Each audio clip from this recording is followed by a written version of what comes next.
What we see today in this country, I think, is quite frankly, let's speak bluntly, a ruling class which tries to control a working class population, and that's what it's about, is holding on to that power. If that's the case, then it seems like to me the question that we face is how to organize to change that system, to challenge capitalism, and I think in that effort you do a disservice to your listeners and to the people who respect your work when you equate Lenin with Stalinism as blithely as you did tonight. I say that, and I think it's also important to point out that that is an unquestioned assumption and also an easy applause getter we saw that you share with the mainstream media. And I think if it were actually that simple, the horrific kinds of measures that even bourgeois historians describe as a counter-revolution under Stalin would not have been necessary if they were all the same to begin with. Now, in short, to sum up, the situation that you have outlined tonight, I think, is extremely serious, and I think it's important that we all take it seriously. What we're talking about is literally the fate of millions of lives around the world, particularly in the international politics that you described. That being the case, then I think we need a full and a serious and a fair discussion of various different alternatives, not just talking about the horrors of capitalism, but actually how to change it to end this stuff once and for all. Well, I think you made it, yeah.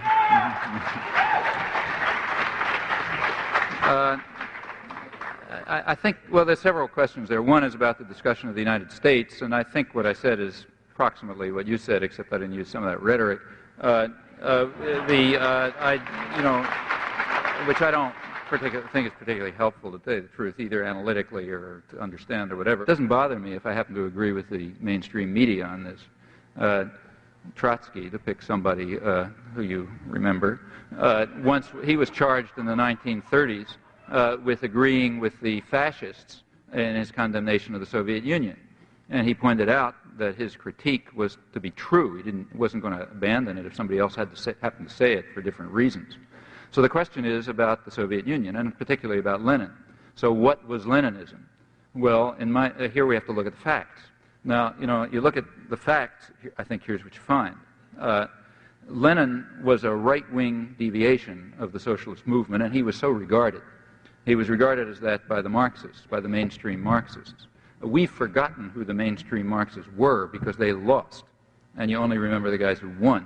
But if you go back to that period, the mainstream Marxists were people like, for example, Anton Pannekoek, who was head of education for the Marxist movement, and he's one of the people who Lenin later denounced as an infantile leftist. But he was one of the leading intellectuals of the actual Marxist movement. Rosa Luxemburg was another mainstream Marxist, and there were others. And they were very critical. In fact, Trotsky was one up until 1917. They were all very critical of Leninism because of this, what they regarded as this opportunistic vanguardism. The idea that the radical intelligentsia were going to exploit popular movements to seize state power and then to use that state power to whip the population into the society that they chose. Now, that was quite inconsistent with Marxism as understood by the mainstream sort of, I'd say, left Marxists. From this point of view, Bolshevism was a right-wing deviation. Trotsky made the same points up till 1917. Now, when Lenin came back to Russia in April 1917, he took a different line, quite a different line from the one he'd had in the past. You take a look at Lenin's work, it shifted character in April 17. In April 1917, it became kind of libertarian. That's when he came out with the April Theses, and that's when he wrote State and Democracy. It came out a year later, but that's when it was written. And these were State and Revolution. These were basically libertarian works. They were very much more in the mainstream of sort of left libertarian socialism, from sort of this range that goes from anarchism over to left Marxism of the Pannekoek-Luxemburg variety. And he talked about Soviets and the need for a workers' organization and so on. In fact, came really closer to what the essence of socialism was always understood to be. After all, the core of socialism was understood to be workers' control over production. That was the core. That's where you begin with. Then you go on to other things. But the beginning is control by the workers over production. That's where it begins. Then Lenin took power in October 1917 in what's called a revolution, but in my view ought to be called a coup. And things followed that coup, or revolution, if you want to call it that. One of the things that followed it was the immediate moves to destroy the Soviets and the factory councils. Those were some of the first moves of Lenin and Trotsky after they took, Trotsky joined at that point, after they took state power. In fact, if you look at what Lenin wrote after that period, or did, you'll find it's a reversion to the earlier position. This sort of left deviation is that, a deviation. You could ask why. In my view, it was just opportunistic.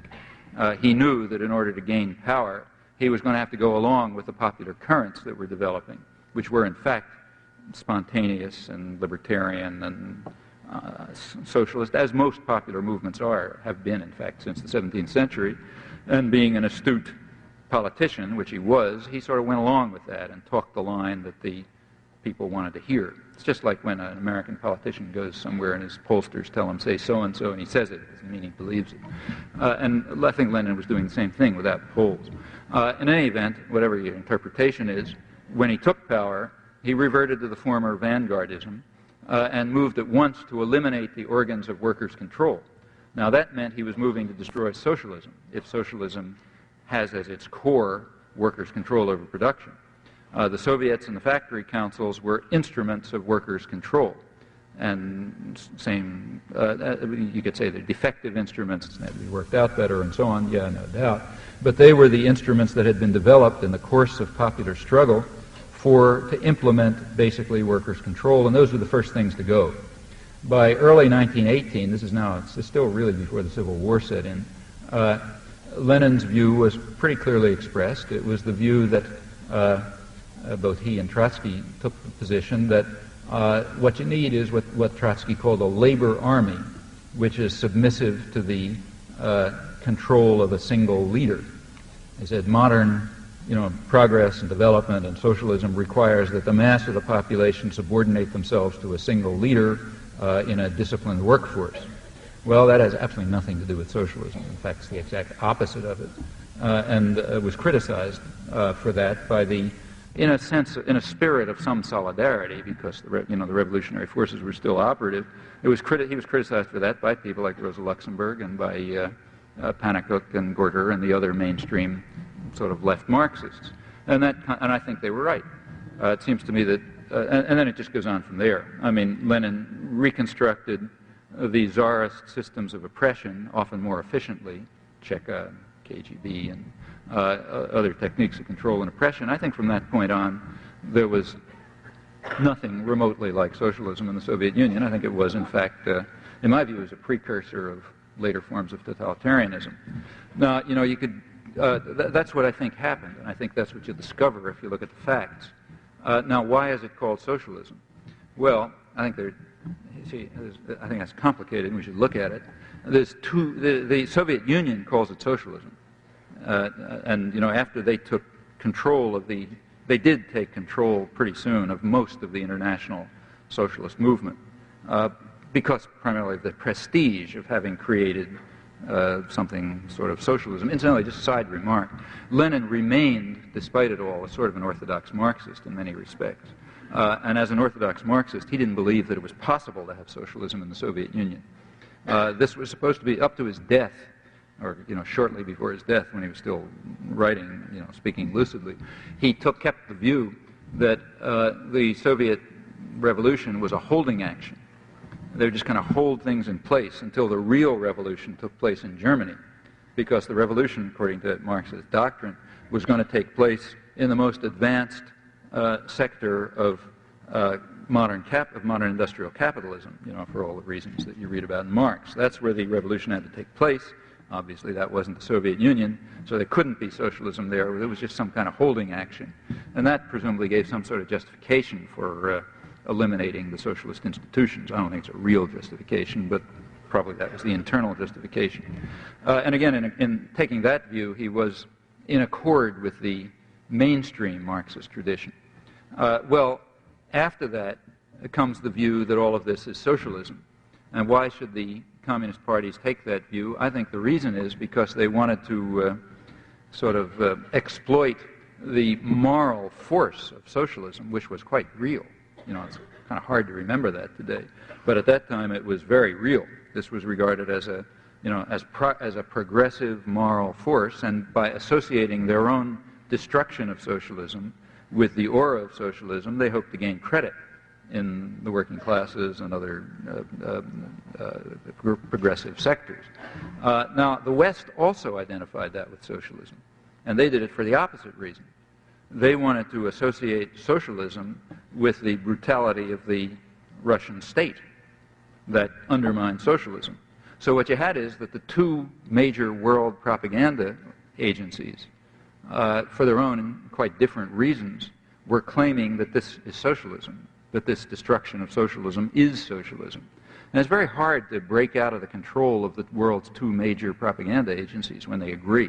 They agreed for different reasons, but they basically agreed, and that then became doctrine and dogma. Well, I think people should ask whether that's true.